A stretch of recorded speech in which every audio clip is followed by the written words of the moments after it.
Hey everybody, welcome to Get to Know Your Wedding Pro. My name is Reed with Best Made Videos. We are a wedding videography company based out of West Seattle, Washington. And today I am joined by Jessica Vann-Campbell of Jessica Vann-Campbell Flowers. And I want to say thank you so much for coming in today. And why don't you introduce yourself and tell a little bit about who you are and what you do. Okay, great. Thanks for having me, Reed. So my name's Jessica, and I am a boutique floral designer. I work out of a studio in my home in Linwood, but I basically go all over Washington State, and I work just myself. I have assistants that will come in with big projects, or they'll help me assemble or deliver or set up. But really, when you work with me, you work with me. So. And do you like that? Do you like knowing that you kind of have your hands on everything that comes out? Yeah, I'm kind of a type A personality. And so it is important to me that you're getting my design. And if someone else is arranging any of your arrangements, I'm there in the room with them, talking them through it. And we kind of work in an assembly line. But that's really for the larger events. Usually it's just me doing it. Yeah. And so you, what kinds of weddings mostly do you focus on, or what's kind of your main focus? So I would say my style is sort of the natural Pacific Northwest, like locally sourced, organic feel. I can do the very perfectly domed arrangements that are all red roses, but I don't really jive with that style as much. If a couple really wants that and we're a really good fit for each other personality-wise, I'm happy to take those kind of styles on. But I would say, people come to me a lot for that boho, unstructured, cascading, lots of natural greenery, unexpected, fresh cotton or pine cones or succulents or air plants, things that are not, roses or peonies. Yeah, I've noticed that recently, I'm a guy, flowers isn't but we do a lot of shots of the bouquet and stuff and details and kind of get ready. Even I've noticed that it does kind of seem like that trend it's scaling in that way, right? Like a little bit more natural and like you said, not that perfectly domed. Mm-hmm. Do you agree with that? Is that how you kind of see it going? Absolutely. Well, I noticed that my wedding bookings each year definitely have to do with what is most popular on Pinterest. That's definitely a thing. And so we work a lot of times with our clients from their Pinterest boards. So they'll pull them up during our consults and I'll listen to them and actually set up a design based on what their Pinterest is. And I always try to tell couples, you guys, you're paying for my artistry, so you can give me a picture and I can get close, but it's not going to be exact. If you're looking for a florist who can copy the exact picture, that's probably not me, because it's really stressful to try to mimic someone else's artistry. I almost feel like it's not as personal that way. So while I can get really close, it's still Jessica flavored. Yes. Yeah. Well, no, and I think that's it kind of in any of the wedding vendors where it is more of that artistic. I get couples to email and it's hey, we like this video, but we like your reviews or your price. Mm-hmm. And you're well, but that's great, then you should maybe talk to them, or we can figure out, like you said, kind of marry the two together, right? But that is tough, right? To kind of tailor all those expectations or whatever, right? And I really want them to know, I want to be able to meet people's expectations. It is so important to me that the bride and groom, or the two brides or the two grooms, or however the couple's structured, are able to see my work and be like, oh, it's better than I imagined. That's what I'm going for. And so I don't want to set people up for an expectation that I can't meet or that's not realistic. So you're the first florist we've had on. Talk about kind of where you see, the florals and the arrangements and that whole aesthetic kind of in the place of a wedding, right? Why do you do that? Why do you do weddings, and kind of how important do you see the bouquet and all those things in the arrangements in the wedding day? Oh, so my philosophy is that I don't want couples to spend so much money on their florals that they can't put money on the things that really, really last. So the video, the pictures, the guest experience, the catering, the music, their honeymoon, the down payment on their first home. I know some of my colleagues have a minimum package amount that, unless you're going to spend $2,500 with us, we're probably not the right florist for you. For me, if you're going to spend $175 on a perfect bridal bouquet and that's all you order from me, that's what I care about. So I always tell couples, make sure that you know that I wouldn't be able to look myself in the mirror if I was charging, $4,000 for services, for flowers, because they're going to die. They're already dead when I give them to you, So the way I see it is like the icing on the cake of your whole event, that you have pops of color or pops of natural, bringing the natural indoors, especially with all the greenery trends right now, being able to do the long, lush garlands on the table, just making things fancier. I see flowers as fancying up the day. I think the day is about the couple. It's about the fellowship. It's about the tradition. It doesn't need to be about a $10,000 floral installation. So I mostly work with couples whose budget is limited in the floral space. And I'm happy with that. I think that really fulfills my mission of being able to provide beautiful flowers to people at any budget. Well, and that was like, when Dorothy and I got married, like, obviously we knew we needed flowers and, a bouquet and stuff. But it was like, that second tier of, priorities, right? And it's still important. I mean, like the centerpieces that we had for our ceremony were like, it's the centerpiece of the freaking ceremony. Totally. That people are looking at. So you definitely don't want to like skip. You want to find the right fit, and you want to find somebody that's going to work with your budget. Do you see, what are kind of some of the biggest like misconceptions that people may have nowadays, or like when you're talking to brides and grooms, or like questions you're always answering, or things that people think like, oh, it's $20 for a thing and they don't realize, or do you see a lot of misconceptions? So I think one of the misconceptions, and I see it a lot on, the Facebook groups I'm a part of, or, other vendor groups that I've gotten to know, florists will often share that they have this same observation. So couples will say, oh, well, I'm going to do it myself. I'm going to do my flowers myself. Does anybody know a good wholesaler that will sell to the public so I can pick my flowers up the day before my wedding and do everything myself? Or I'm just going to go down to Pike Street Market and get my bouquets. So recently I had a wedding who had me do all of the centerpieces and the aisle arrangements and the welcome sign and the arbor, but they wanted to get their bouquets at Pike Street. So number one, I wasn't able to make sure that the colors they told me were going to be in the bouquets. I didn't know what flowers they were going to get. And when I saw their pictures come back, all the bouquets by the end of the night were dead. I mean, you could literally see all the orchids falling apart, all the lilies were wilting, but my pieces were beautiful. And I was really disappointed for the bride. And even in those situations, I say to the couple, okay, listen, I will discount your bridal party arrangements. At least we have cohesion and you get what you want and it's going to last and look beautiful your entire event. So the whole DIY thing, I've seen brides try it. I can't tell you how many brides have called me like 12 hours before they get married and they're like, is there any way you can come help me? Can you do my bouquet? I don't know what to do. I've got all these flowers. So I feel like it's one of those things that people think they can DIY. I would have thought the same thing. In fact, I did when I got married. I was wrong. There are so many tips and tricks that you learn after a few years in this industry that, today's couples don't necessarily know unless they're doing a lot of research about it. Yeah, I've told, I think, the story before where I did the video for my good high school friend, and they thought that they were trying to save where they could, and they did their flowers. And I saw him that morning, and then I knew because I was helping them plan, and then they decided to have me do the video. And so I kind of knew all this. And I saw him that morning, and I was like, hey, man, like, how's it going? He goes, well, we were up till 4 a.m. last night tying bouquets, and they still don't look the way that we want them to. But it finally, like, we gotta get married. The show has to go on. Yeah. Talk to me about your wedding. What was that like? Okay, so I have been married twice. So I was married when I was 21 and we were together for 10 years. We're still awesome friends. That's when I learned how to do the flowers. So I actually wanted to DIY, and my aunt happened to be a florist for like 25 years on Capitol Hill. And so she taught me. And so I was actually able to do all the bridesmaids' bouquets. And that really actually helped me center myself on my wedding day.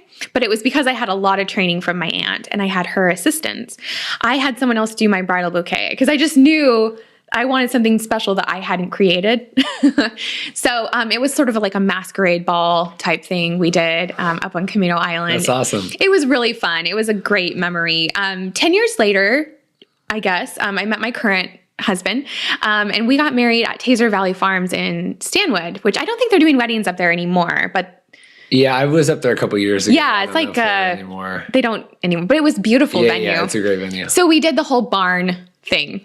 And again, I had Nisha from Floral in Seattle. She did my bouquet for me, but I did the rest of the flowers. And even in 5 years, my style has changed so much. When I look back, I'm like, wow, I would do things so differently. But our wedding was really fun. You know, we did a lot of do-it-yourself stuff, but we definitely called in the pros where we needed. I would have done a little bit different in terms of, I probably would have hired a different DJ. We hired someone who was sort of starting out, and I felt like that's something that at first I was like, wow, that's really expensive. You want what for what? And now I have great respect for DJs. They absolutely keep that party going. You know, they're the masters of ceremonies, and I would do that differently for sure. But my flowers were pretty. Having gone through that and the emotions and everything, does that help you connect with brides and grooms when you kind of... Oh, sure. Absolutely. And I always understand that the brides are going to be a little bit more particular the closer to the day. So a lot of times I'll book a year in advance. That's really common. And when the bride books with me, they're like, oh, I'm super passive. I don't really care. And then I say, that's probably going to change. And it's okay if it does. And so one of the things I do that I think maybe is surprising to some people is that I'll take changes even up to about a week in advance because I have a little bit more flexibility. And I think people are going to change their mind. If they're engaged for a year, they're going to see a lot of things within that year that maybe makes them want to go a different direction. So...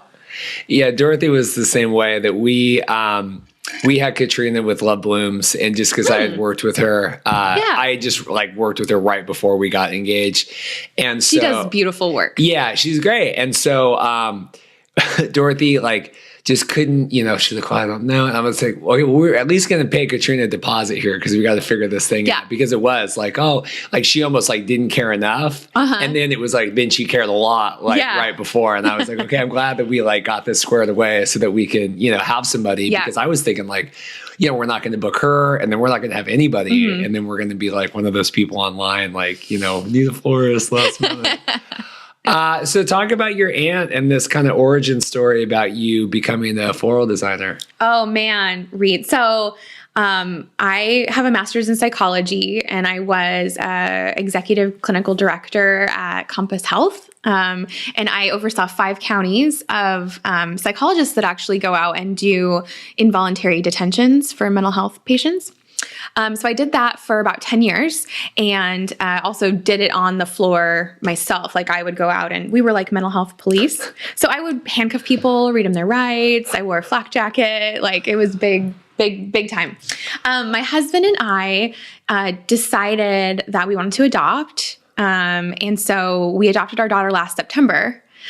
And before then, I did about 15 weddings a year or so over about 20 years, mostly for friends or friends of friends. I advertise a little bit on Thumbtack, which I wouldn't recommend at all, and Craigslist, which is totally old school. And so I just did it real part-time here or there. And someone from Big Fake Wedding contacted me right before we knew we were going to Mississippi to adopt our daughter. And she said, can you be a part? Can you be one of our floral designers for our event? And they had it in SoDo. Have you heard of Big Fake Wedding? Okay, so for anybody who hasn't, it's a company that goes around to all the big cities in the United States, and they put on a fake wedding, usually for a couple who's doing a vow renewal.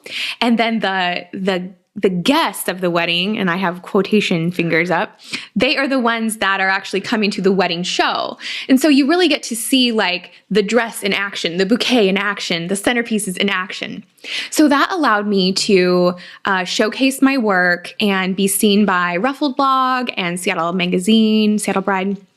We were featured in White Mag, and some of my centerpieces actually got selected, which was awesome. I did this really cool installation out of an antique typewriter. So people call me all the time, like, tell me more about the typewriter. Can we have that at our wedding? And so after that, Wedding Wire reached out to me and said, you know, why don't you finally take the leap and put some money into your marketing? You know, it's time now. And I did. So now I do like the professional marketing through Wedding Wire. And I was booked for 2018, the second week of January. So it was like this huge blessing that I was able to stay home with my daughter and also be able to do this full time. And so now I do about 50 weddings a year. And so that was back in 2017? Yeah. Yeah. Just on a side note, I have always had a Craigslist ad going for nice. the last 5 years. I love it. I love it. I still, and now it's like, I think $5 a month. And I still have, you never know. No, it's true. Yeah, I booked a thing last year that was going to be the next Facebook, and they did this like retreat on Bainbridge Island, and like we went, and it was like insane. I mean, it's like what you would think it would be, like the new, and it was crazy, but it was great money, and they went and we filmed this whole like launch, and nothing wrong with Craigslist. It's not around anymore, the social network, if that surprises you at all. But, I'm shocked. So you got your degree in psychology. Yeah. Where'd you go to school? Seattle Pacific University. And so then talk to me more. This is fascinating, this mental health police. Because I think we like in that story, which was great, I think we skipped a lot of like, so we're going to go back here. Okay, great. So talk about that and what led you into psychology to begin with. So, I mean, my mom was a psychologist. She did substance use disorders though, so totally out of my wheelhouse. But I used to sit on her abnormal psychology books to get up to the table. Like I was raised with Freud and Jung and Gestalt theory. And so I knew, you know, my mom called me doc, you know, so I knew from a young age what I was going to do. And getting into emergency mental health wasn't the plan, but I am an adrenaline junkie.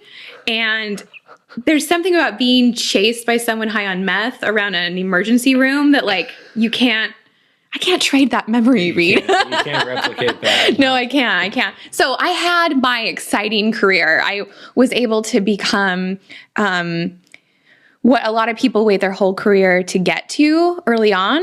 And walking away from it was really hard, but I knew that I wanted to focus on my daughter because we're only doing this once. The adoption process was so heart-wrenching and so crazy that I knew I really needed to do something different. I couldn't be doing the high stress.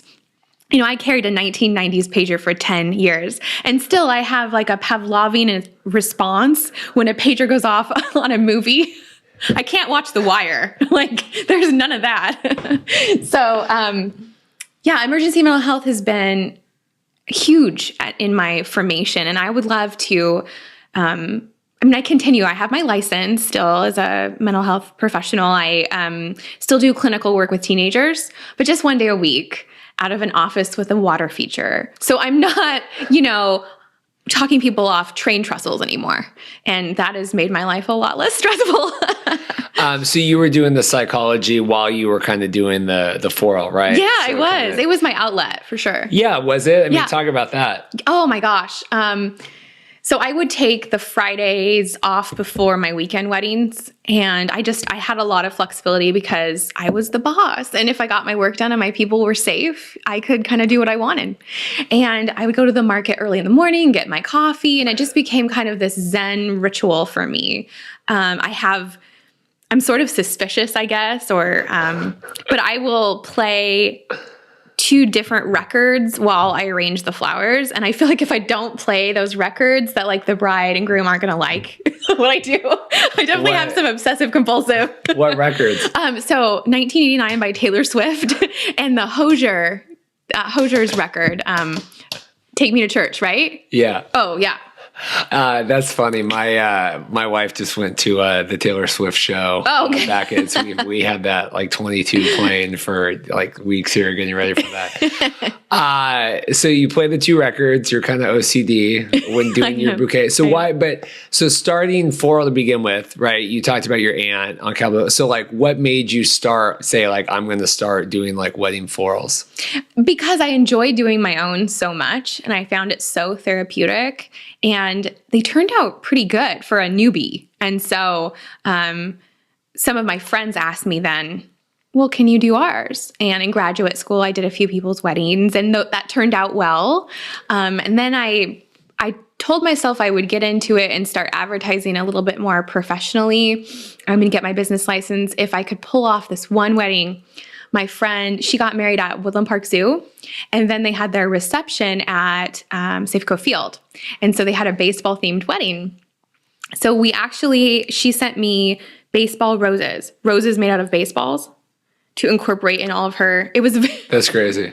It was like trying to visualize that in my head. Like you saw my eyes back in my head. Totally not my style, but it was so far out of my comfort zone that I really enjoyed it. And it was a huge wedding. Lots and lots of people, and transporting the florals from the zoo to the field and just making sure everything was fresh and managing my inventory. I said to myself, if you can pull this off, you can start this. And I did, and I started. So when was that? When was that? 2009 is probably when I started. Like officially of kind of. Yeah, like doing the 15 to 20 weddings a year. What was that process like? Was that nervous then, or do you feel like you had it after the Safeco thing? Or No, I was nervous. Yeah, I'm still nervous. The poor lady at Northwest Wholesale that works with me, I need to give her like a steak dinner or something at this point. But I have learned that there's a lot, like I said earlier, there's a lot of tips and tricks that the layperson wouldn't necessarily know. And you can be in the field for 15 years and realize, okay, I should have been ordering this foam or this wire or this glue. And so I've had some mishaps along the way. Like hot glue doesn't work for flowers, ladies and gentlemen. I can attest to that. So, when you were a kid and you get the Toys R Us catalog in the mail or the Sears catalog, the really thick one. I'm like that with the Floral Supply Syndicate catalog because I have learned that there are so many mechanics behind a good floral installation and different ways to treat different types of flowers, and how do you keep things fresh in certain ways, and what is the weather going to be like, and how does it affect what's going to come in, and where to go to source certain things. And I didn't know any of that. Even in the Safeco Field wedding days, I didn't know any of that. I would say the last 3 years, I've really gotten my footing. Finally.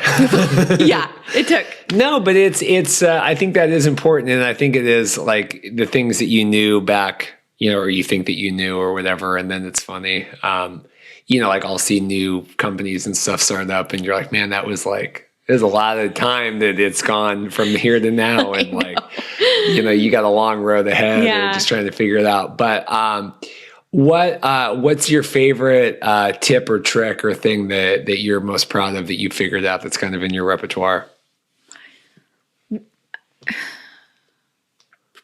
Including unexpected things in a bouquet. So being able to grow and wire the air plants and the succulents appropriately so that the bride and groom can then take those and use those in their home. So a lot of people will replant the succulents that I use. I grow everything I use, succulent-wise. That's the only thing I can keep alive. And then the air plants, they can take those out of their arrangements. And I usually do have people who send me pictures after their wedding and say, look what I'm doing with the succulents. They thrive on neglect, so they're perfect for a busy newlywed couple. And then I always give folks the option of having something incorporated from their family.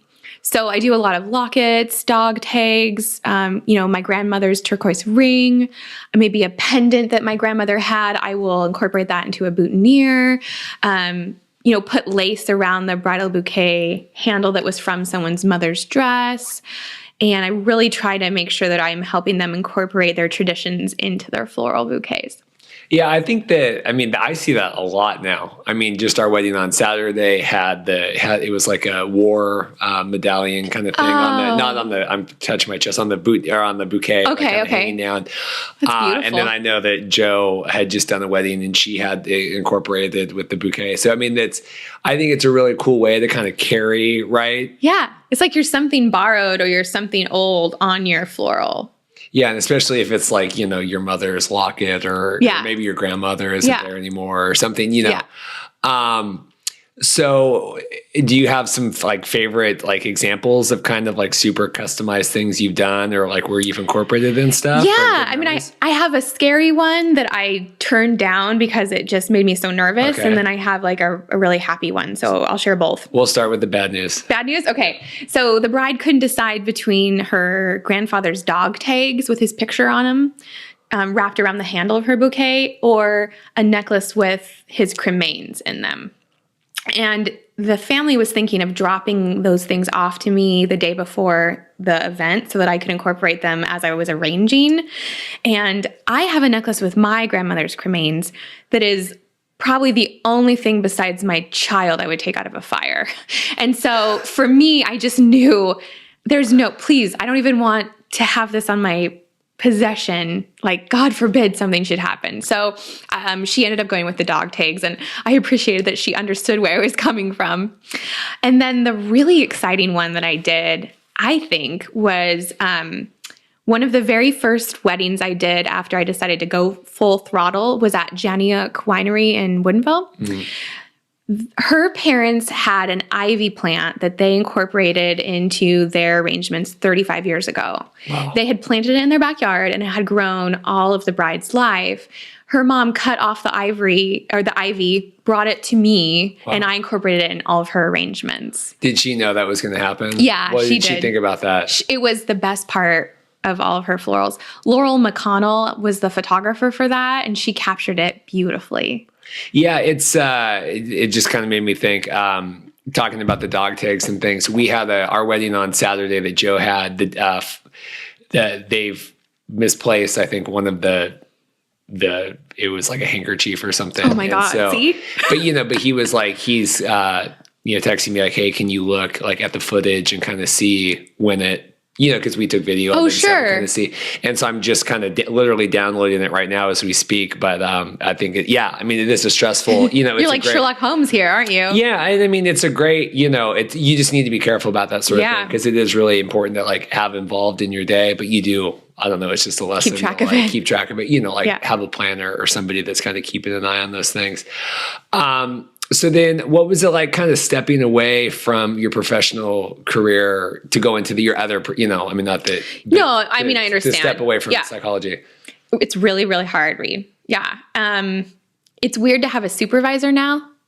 I always forget to ask him what I need to be asking him. Like he has to remind me, like, you probably should check in with me every once in a while.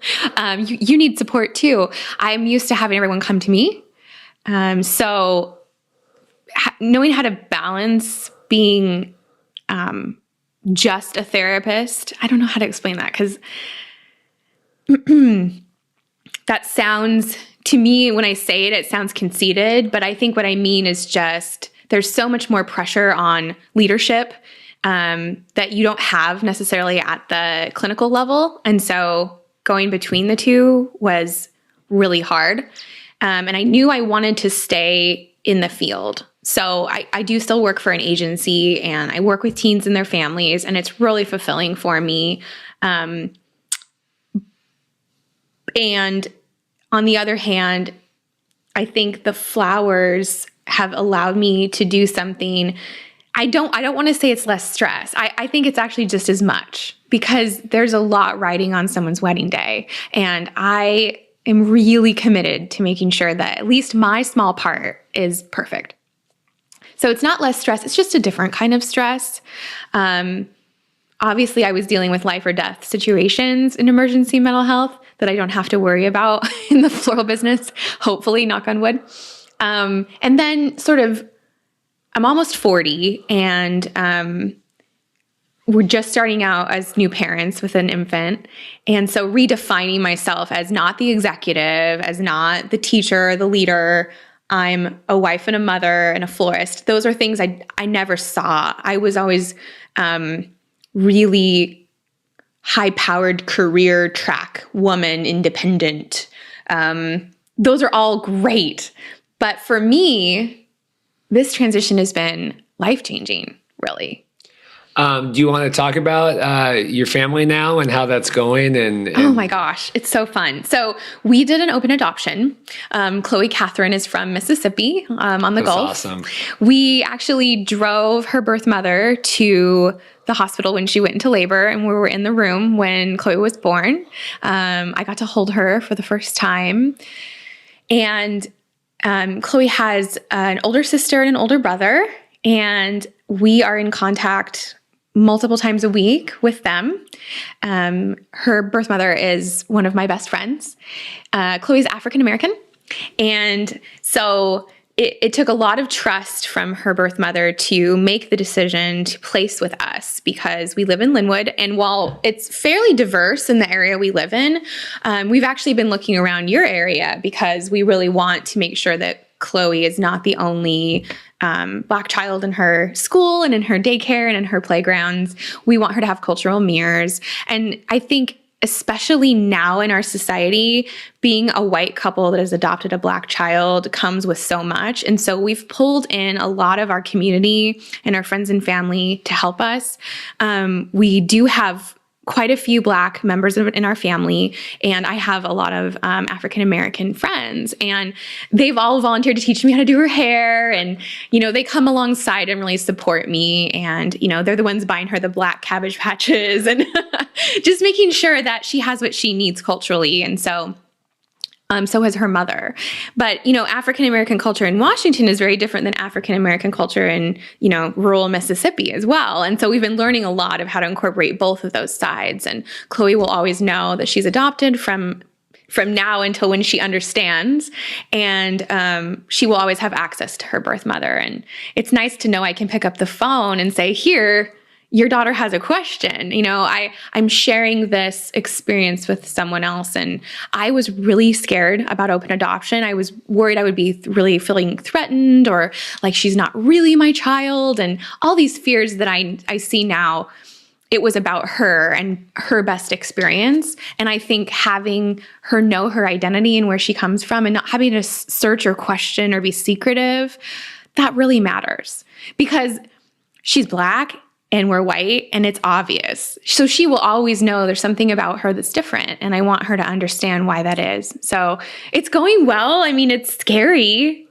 She just learned how to say uh-oh and thank you. And she turns 1 on the 13th of September. That's awesome. Yeah. I mean, I've heard it's just such a process to kind of go through that and, do the adoption. It's not for the faint of heart, Reed. Right.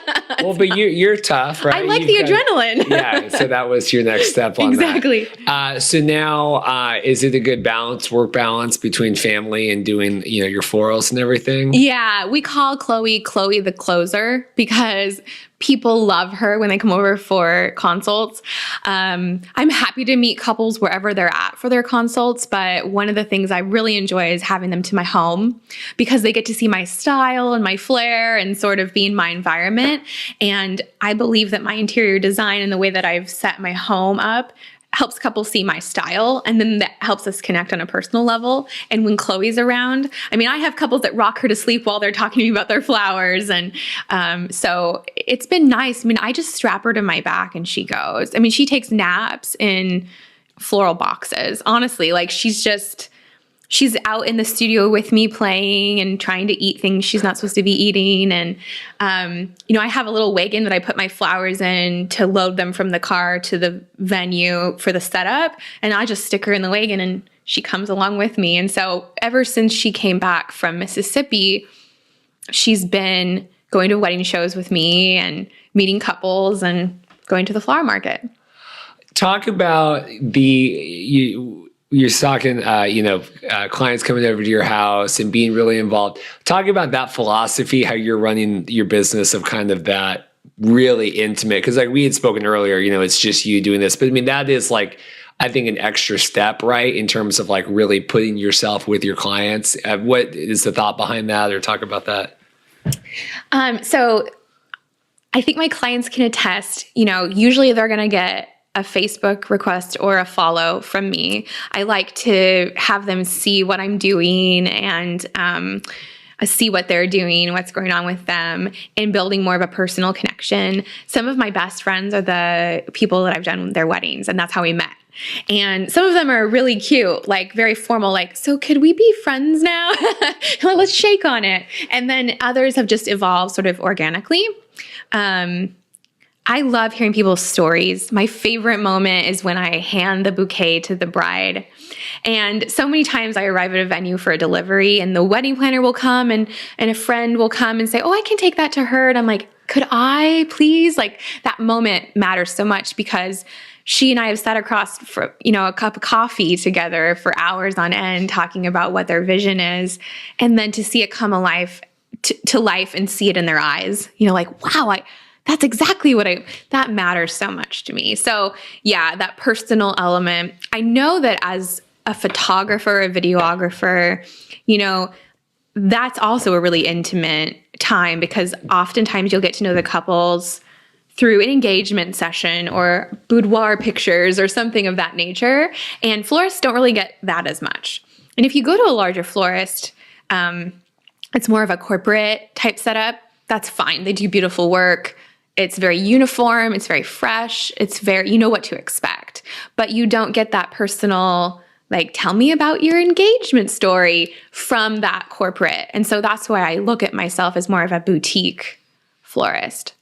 Two things. Yeah. One, totally the like dropping the flowers off or whatever, I think it is really important to have that kind of one-on-one where you're delivering it. Cause a lot of times we're like, oh crap, like we need to go get the boutonnieres. Does anybody know? Oh, they're in a box down in the freezer at the hotel restaurant or, wherever we're at.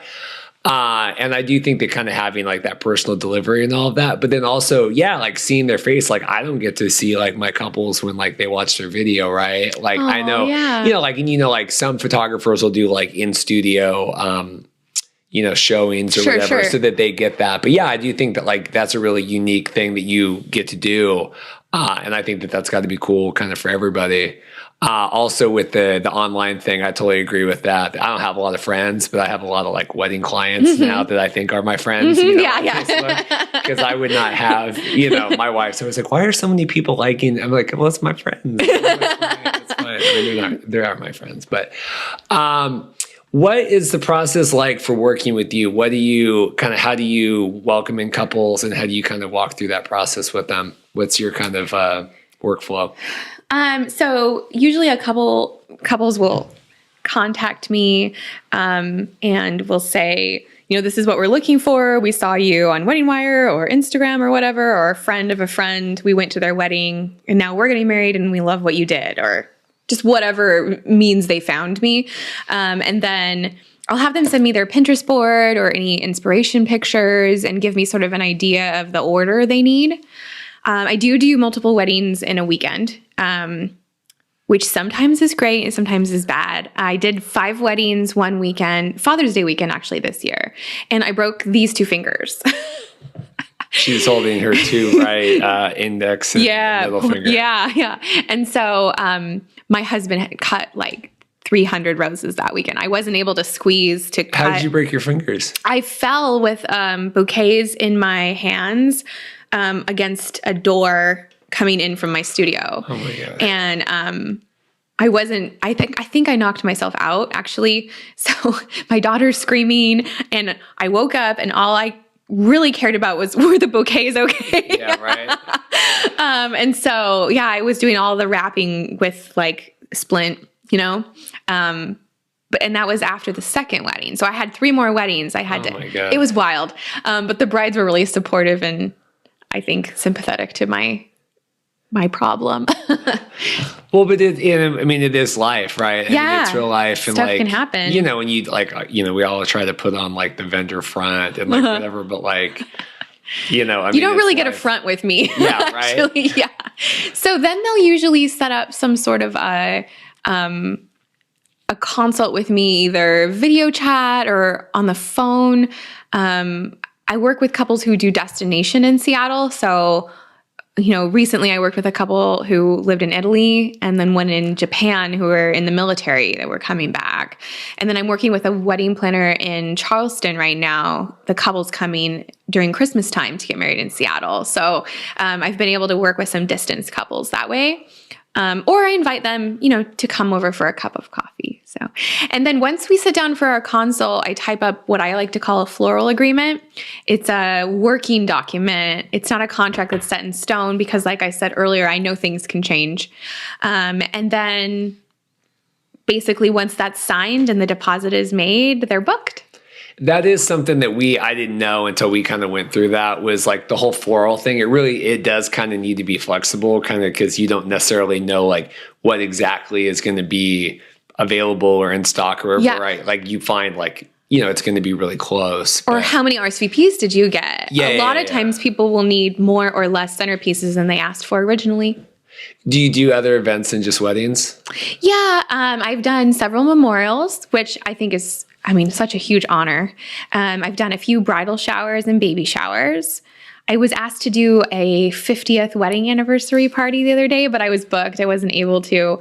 So I do occasionally get asked for things like that. I do a lot of styled shoots with local vendors, which is one of my favorites, and a lot of maternity shoots. A lot of times moms will want some sort of a floral shawl or a floral crown to go with their maternity photo shoot. So with, 18 years here, 200 plus events, how do you keep things like fresh? No pun intended with flowers, but like, how do you keep like being inspired and keep doing that?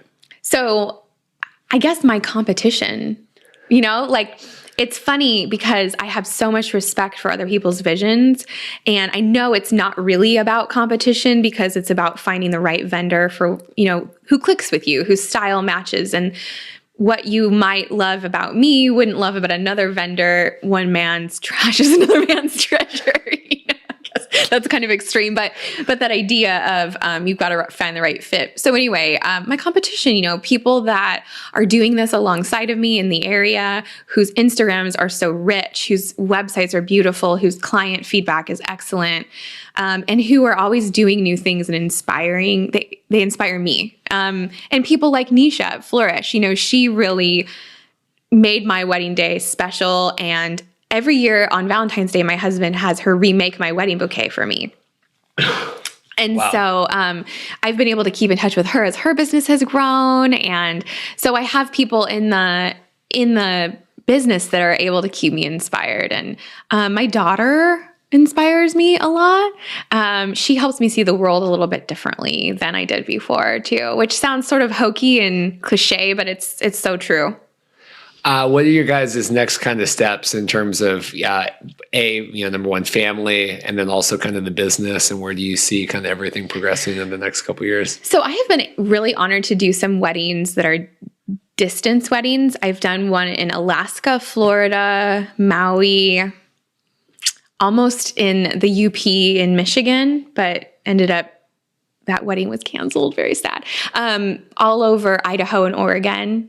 So being able to travel a little bit and do some weddings would be fun. I'm not sure how easy that is. The logistics of working out of state with my license and having access to storage and refrigeration is a little bit tricky in those instances, but I would love to do a little bit more travel work. I'm also trying to professionalize myself a little bit more. So I've got my website that I created and manage. Thank God for Squarespace, and my little business cards, but I don't have a whole lot of, I don't have a logo right now, and I don't have like branding. So that's one thing I want to be working on this year, is to kind of brand a little bit more of my documents and things like that. And then I also want to start doing something that Tori Wall from Razor Glass Wedding suggested, and Jeff and Rebecca Photography. They both do something really cool where they have the couples that have booked with them throughout that year come over to their home for like taco night, or Tori will do it-yourself nights where all her brides will come over and do a craft for their wedding. I think that is so cool. And with how personalized I want to be, this is definitely something I want to work on in the next year, is to really create something for my couples that's special, that maybe is unexpected, that they could participate in. Yeah, it's it's kind of the whole impetus behind the podcast, right? Is like, it's so easy nowadays for people to get in contact with you or kind of know who everybody is, and like, whether it's on social media or on your website or whatever. And so like, I do think that that's a really cool, I have heard of a couple different vendors that do that, and I think that that's a really cool. I'm not self-confident enough to think that anybody would want to hang out with me for the night, but I could see somebody like you having great success kind of in that, especially with kind of the way that you're managing your business with kind of that more personal feel. Does your husband help you out at all, or what is his role in this besides the flower and the rose cutting the other weekend? Right, yeah, he will go on flower market runs for me. He will watch our daughter. He comes with me to events, straps her to his back, and then we'll sort of like hold the ladder. A few weekends ago, I did a wedding at Court in the Square in Pioneer Square, and the bride, I think, had envisioned the arbor being a little bit different in terms of hanging it, like the logistics behind hanging it. What ended up happening is I had to climb a 22-foot ladder to like the top of one of the arches in the square, over concrete floor and a marble pool of like water. And luckily my husband was there to help with the logistics of the ladder, and my daughter, and steadying it and handing me wire. And so he oftentimes is my second pair of hands. And then he's just my biggest fan. I mean, everything I show him is beautiful. I could show him a dead flower and be like, this is the new trend. And he'd be like, oh my God, you're genius. So yeah. It's funny with kind of all the production that goes behind, like the more upscale weddings and stuff. Oh my God. Like you see that we did one last year at the Four Seasons. Oh, and so beautiful. The end goal was like, white, literal like floor to ceiling. And it's a huge room, but like floor to ceiling, white, drape. Like was it in the ballroom? Yeah. Oh my gosh. The whole way around. But so you're like, you walk in and all the flowers and everything were great. And you're like, wow, this is like incredible. But like, I was there 45 minutes earlier when they're like screaming at each other, like, oh, we can't get, and it's like bending and like the drapes are falling. Or, we've had also at the Four Seasons, the bride's dress, different wedding, almost pull one of the flowers over, walking down the aisle. Because I have noticed nowadays, and maybe you can speak on this, a couple different weddings I've done recently, that one included, you get the aisle and you get the flowers and you get like whatever, but they don't do the math of like how wide everything needs to be. They're like, you're like, well, okay, well, my dress is like, 6 feet wide, and then I'm going to be walking with my dad. Like we had a bride that it was her mom and her dad. Oh, so there's wow. 3 of them, Yeah. and the flowers and her dress. Oh my and gosh. like, there's not enough room. I mean, I don't know, have you seen anything like that? I always ask the bride the shape of her dress. It's really important, not only in styling the shape of the bouquet, but also how is this going to work with your aisle decor? Brides are going for simple and minimalist weddings right now. So the only times I really do a lot of aisle work is when we do double duty. So this is the other thing I think maybe is unique to me, or maybe not. But I always suggest that brides maximize their budget by having an opportunity to, say, unclip one of their arbor pieces and place it on their sweetheart table during the flip, so that they can have that 2 times, and they save hundreds of dollars. Also, you could have every other aisle have one of your centerpieces, depending on what it looks like. And then during the flip, your wedding planner or myself or someone can transfer them to your reception table. So I find that a lot of times I worry that if it's used for the aisle and then transported, it's going to be damaged. So those are logistics that I try to think of as well, especially when we do the double duty arrangements.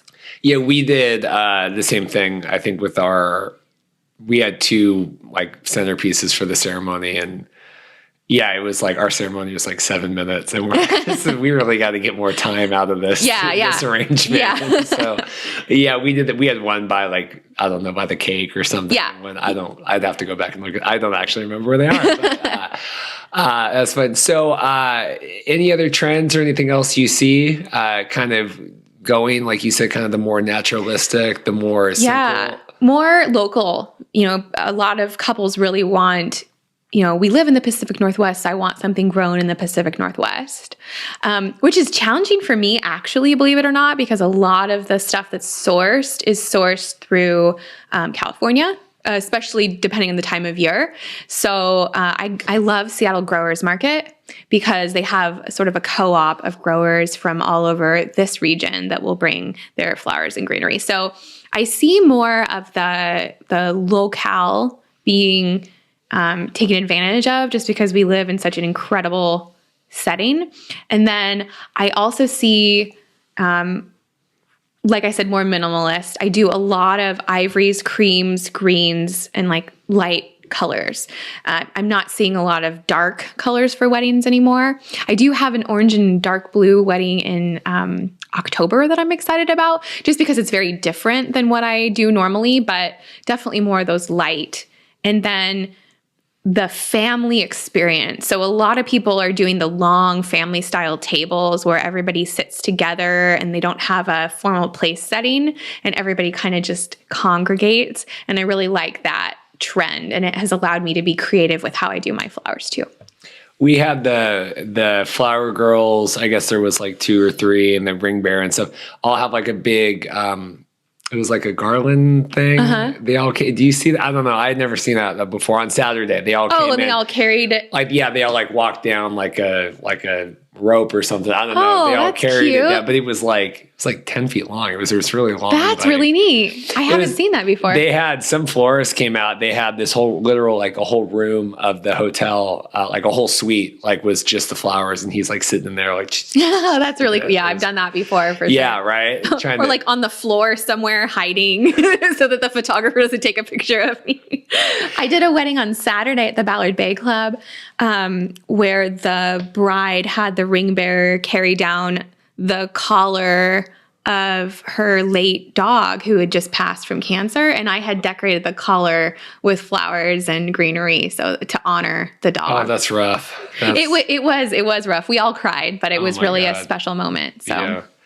Yeah. Last question. I want to hear about your favorite wedding memory ever that you've helped participate in. Oh my gosh, that is really hard. I know. Or it could be one, or you could have a couple. Let me think. Oh my gosh, there's so many.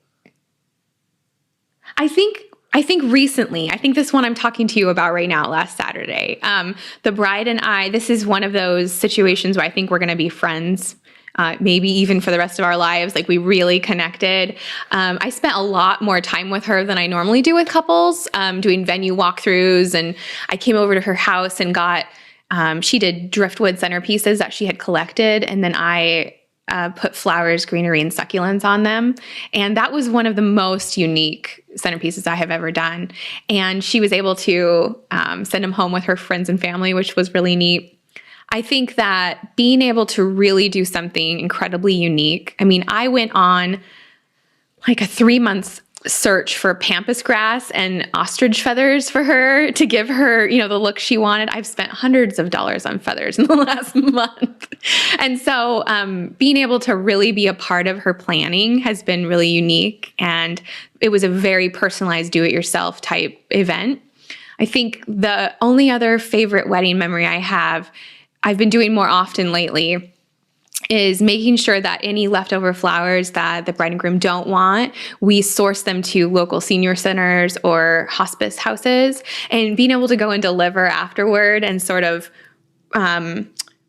give new life to that arrangement in a way is really special to me. That's awesome. Yeah, I have seen that kind of, I think that's awesome. I think that, because otherwise it's like here today, gone tomorrow. Totally. Yeah. Well, I want to thank you so much for coming in today and taking some time to talk with us. I hope this was adrenaline filled enough for you. No, I don't have handcuffs. So. If people want to know about who you are, what you do, and where to find you, what would you have them do? So Instagram is really good to see sort of what I do on a daily basis or a weekly basis. It's at JVC Flowers. And then my website is really good. It's a little bit more curated, but you can see each wedding is partitioned out. And so I talk about each arrangement I did, and you can see the full complement of each wedding's arrangement. So you're not seeing just my bouquets, you're also seeing exactly what I did for each wedding. And that's www.jvcflowers.com. Yeah, no, it's a great site, and I think that, you know, it really helps, like you said, kind of being able to see like the whole picture of everything. Yeah, you get to experience the wedding and what it would be like if it was yours. Yeah, because I mean, like seeing the bouquet is nice, but how does that complement everything else? Exactly. And whatever. So, well, thank you so much for coming in. Thank you. This has been another episode of Get to Know Your Wedding Pro. Check back next week for another wedding vendor interview. Thanks so much.